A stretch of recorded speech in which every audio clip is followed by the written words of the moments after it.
the name of Almighty Allah, who is the most merciful and the most compassionate, who is the creator of the creatures, who is the king of the kings. Hello dear students, I hope you're all doing well, safe and sound. Welcome to our new lesson. Grade 11 English book, Unit 3, Lesson 4, page 41. به نام یاد خداوند بخشاینده و مهربان. السلام علیکم شاگرد عزیز. امیدوارم که خوب، جور، صحت و سلامت باشین. خوش آمدین به درس جدید ما و شما.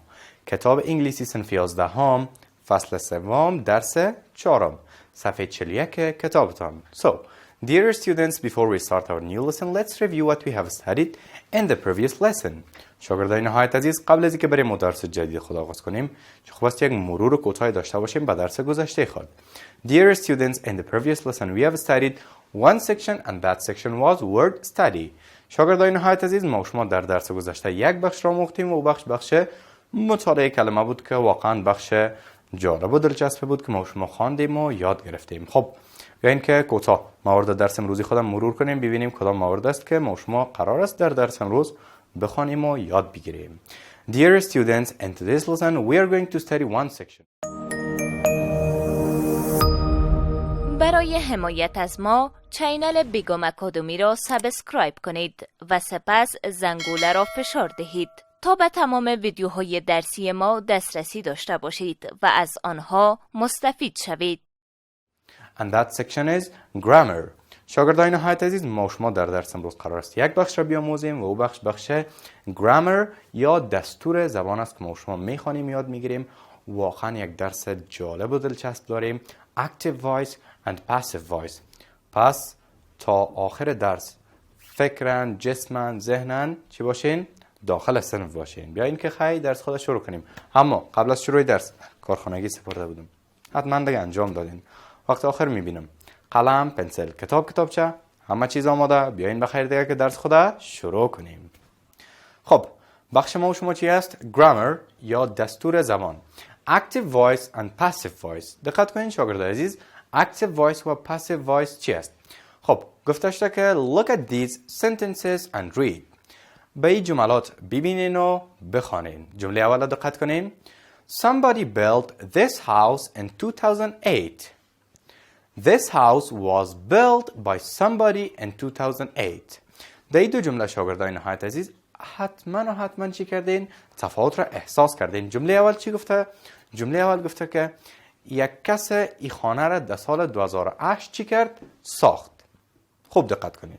یک کسی این خانه را در سال 2008 چی کرد؟ ساخت. اما جمله دوم چی میگه؟ فردوس متوجه باش. جمله دوم میگه که این خانه توسط کس ساخته شد در کدام سال؟ در سال 2008. درست؟ بیاین که اینا رو بیشتر بخونیم، ببینیم هدفش از active voice و passive voice چی است. ببینین شاگردای عزیز. In sentence 1, the tense of the verb is past. The sentence is active. In other words, the subject, it means somebody, did the action, built, on the object, this house. And we want to know the subject, somebody.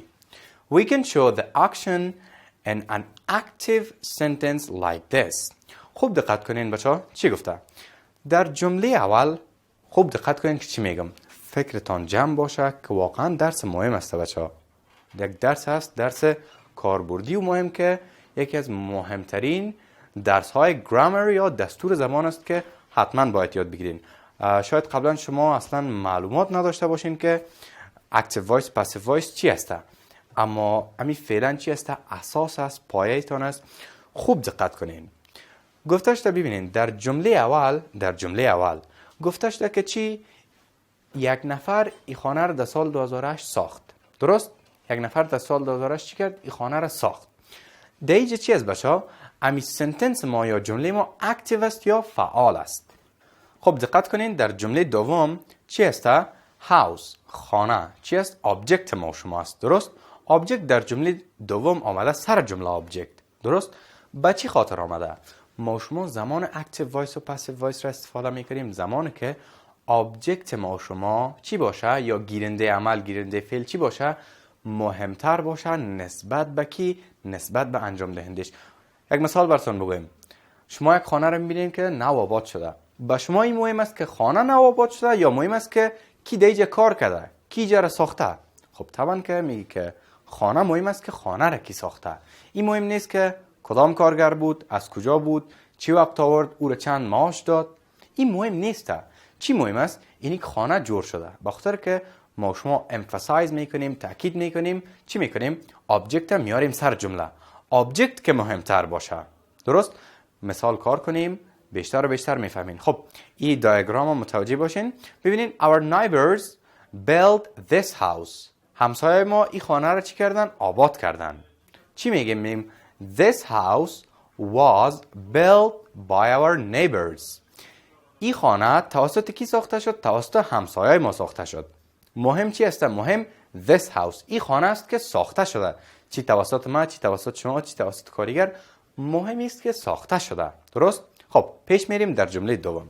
In sentence 2 the tense of the verb is also past. در جمله دوم شاگرد عزیز که ما شما خواندیم، اگر متوجه باشین فعل چی است؟ در حالت گذشته است. built. B U I L T built. درست؟ The sentence is passive. امی جمله چی است؟ جمله پاسیو است. In other words, the subject of the sentence, somebody is not the target to know about. قسمی که ما براتون تشریح کردم، قسمی که ما براتون بسیار به زبان عام، بسیار به زبان ساده گفتم که چی سابجکت ما و شما چی است؟ مهم نیست دیگه. سابجکت ما somebody بود، یعنی یک نفر، یک شخصه. این مهم نیست. مهم چی است؟ تارگت ما، هدف ما چی است؟ هدف ما دیگه چیز است. آبجکت است که مهم است. ادامه میتیم. But our target is object of the sentence, the house, to learn about. قسمی که براتون گفتم چی است؟ هدف اصلی ما شما در جمله چی است؟ امی آبجکت ماست. آبجکت چی است؟ آبجکت the house. درست؟ این است که ما شما باید در موردش بفهمیم. If we want to know who did the action in the passive, we have to add by. Example. دقت کنین. اگر ما شما میخوایم که بفهمیم که کی این عمل را انجام داده، ما شما از چی استفاده میکنیم؟ از by. اگر ما شما by استفاده هم نکنیم مشکل نداره، بخاطر که object بر ما مهمتر است. میتونیم بگوییم that house was built. او خانه ساخته شد. نمیگیم که توسط کی. اگر بگوییم مشکل نداره، اگر نگوییم هم مشکل نیست. مثلا میگیم که that house was built by somebody. او خانه توسط کسی چی شد؟ ساخته شد. خب دقت کنین بچه ها. Example یا مثال شه. The house was built by our neighbors in 2008. خانه توسط کی ساخته شد؟ خانه توسط همسایه ما در سال 2008 ساخته شد. اگر بگوییم که the house was built مشکل نداره، خانه ساخته شد by our neighbors in 2008 در سال 2008 توسط همسایه ما. درست؟ خب چی گفته شده؟ We can show the action in a passive sentence like this. و در حالت پاسیو ما شما چگونه نشان میدیم یک جمله را؟ ببینین میگیم که the house was built by our neighbors. خانه توسط کی ساخته شد؟ توسط همسایه ما ساخته شد. Remember. یک نوت داشته، یک یادداشت است. با یاد داشته باشید. In the passive در حالت پاسیو چی میشه؟ The action happens to the subject. عمل بالای کی انجام میشه؟ بالای subject یا بالای فاعل. We can add by to show who does the action. و ما شما میتونیم by علاوه کنیم، اضافه کنیم، نوشته کنیم که نشان بدیم کی عمل را کی انجام داده. خب کس مشکل نداره؟ سوال پیش میریم با مثالا. حالا خب فهمیدیم که active voice passive voice چی است. مثالایش کار میکنیم بیشتر و خوبتر بفهمیم. خب ببینیم چی گفته. activity B.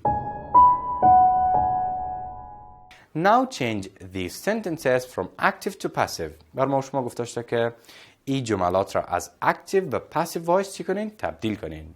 خب شاگرد عزیز 6 جمله داریم. از حالت active به passive تبدیل میکنیم یا به اصطلاح از حالت فعال به غیر فعال تبدیل میکنیم. جمله اول.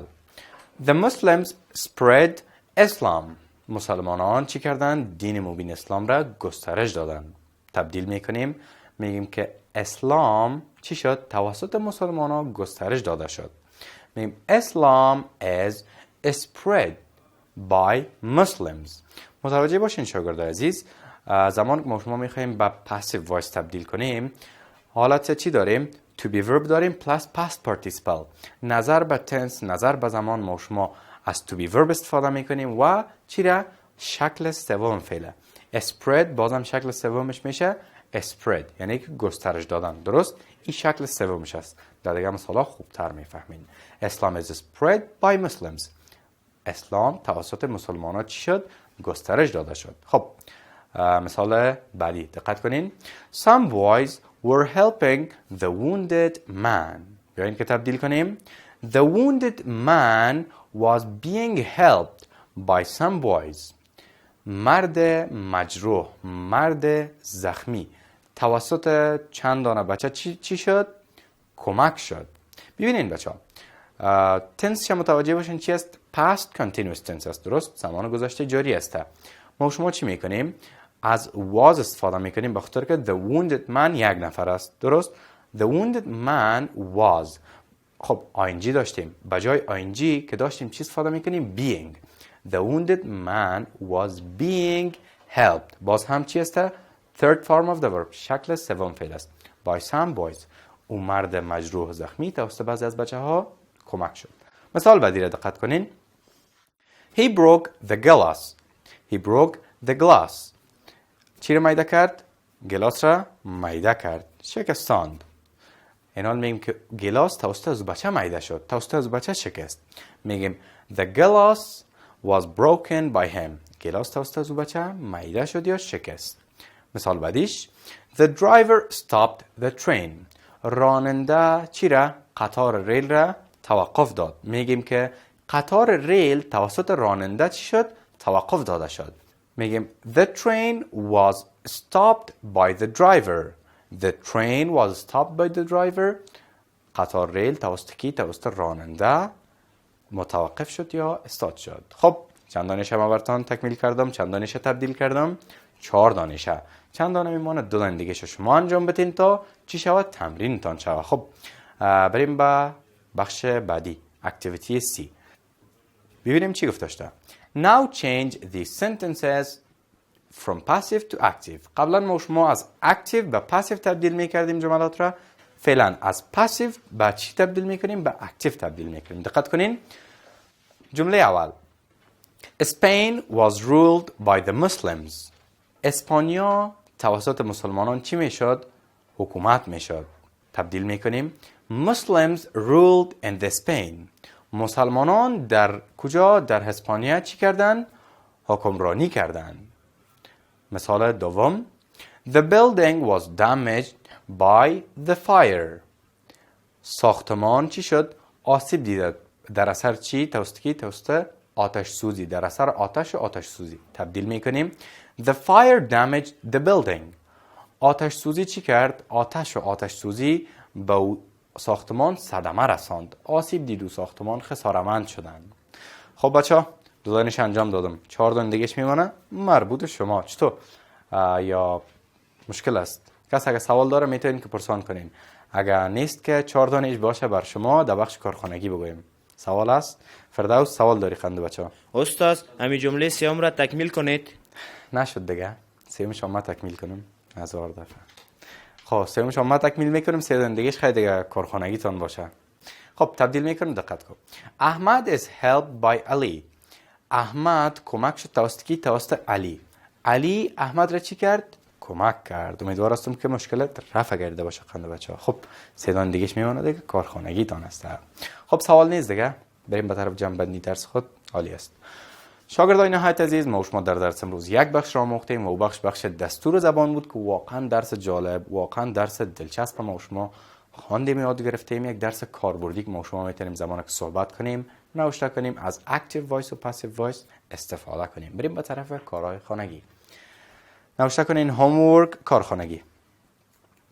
Change these sentences from passive to active. Change these sentences from active to passive. شاگردای نهایت عزیز، این جملات را شما از حالت پاسیو و اکتیو تبدیل میکنین. با اصطلاح از حالت غیر فعال به فعال تبدیل میکنین. خب چند دانه دیگهش مانده بود؟ 3 دانش. یک دانش خو دوستان گفت که استادی رام تکمیل کن. 3 دانه دیگهش مانده. من براتون میخوانم. The bird was killed by a cruel boy. جمله بعدیش She was praised by his father. جمله آخر He was taken to the hospital by his friend. 3 جمله شاگردای عزیز شما تبدیل میکنین. خب شاگردای نهایت عزیز، شاگردای خوب، این بود درس امروز ما و شما. امیدوار هستم که درس امروز یاد گرفته باشین، براتون مفید و مؤثر تمام شده باشه و مشکلاتتان هم رفع گردیده باشه. کارهای خانگیتان فراموشتان نشه، درسایتان هم بخوانید. تا درس آینده باز هم یکی دیگه خدا میبینیم. شما را به الله یکتا و به همتا. قبل از آغاز درس بعدی وقفه کوتاه میگیریم.